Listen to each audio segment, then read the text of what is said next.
ইকরামা ইবনে আবু জাহেল। এই আবু জাহেলকে আবু জাহেল ছিল ইকরামা যখন ইসলাম গ্রহণ করছে, এই ইকরামার স্ত্রী ছিল উম্মে হাকিম। এই উম্মে হাকিম আল্লাহ রসুলের কাছ থেকে মক্কা বিজয় করে তার স্বামীর জন্য ক্ষমা নিয়ে, তার চিহ্ন হিসেবে রাসূলের পাগড়ি নিয়ে তারপর স্বামীকে খুঁজতে গেছে। এই স্বামী পালায়ন করিয়া যাবে, এতে আবিসিনিয়ায় পালায়ন করবে, এই লোহিত সাগরে নৌকায় উঠবে, এমন অবস্থায় স্ত্রী যে তাকে পেয়েছে যে খবরদার তুমি পালায়ও না, আল্লাহ রসুল তোমাকে ক্ষমা করেছে, এই দেখো তার চিহ্ন হিসেবে আল্লাহ রসুল পাগড়ি তোমার নিয়ে আসছে, তুমি চলো আমার সাথে। তুমি এমন এক লোক, তুমি তার কাছে না গেলে বুঝতে পারবে না যে সে কত ভালো মানুষ, তুমি আমার সাথে সব।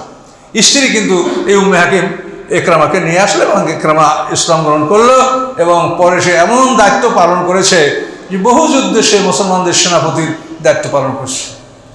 এখন আবু জাহেলের ছেলে ইকরামা, ওলীদ ইবনে মুগীরা যার কাফের সম্পর্কে, কুফর হওয়ার সম্পর্কে কত বর্ণনা করে আসে, তার ছেলে তিনটাই ইসলাম গ্রহণ করছে। খালিদ ইবনে ওলীদ, ওলীদ ইবনে Walid, Hisham ibn Walid. Abdullah ইবনে মুনাফিক, তার ছেলে বিশুদ্ধ মুসলমান আব্দুল্লাহ, যিনি খাঁটি মুসলমান ছিলেন।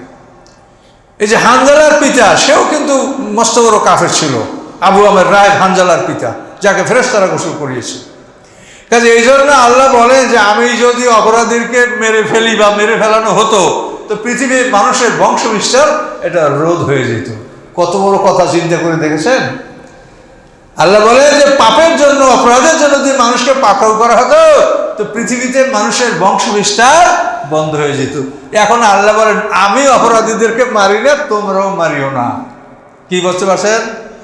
আল্লাহ নিজের কথা বলছেন, আমি মারি না, তোমরাও মারিও না। আল্লাহ বলছেন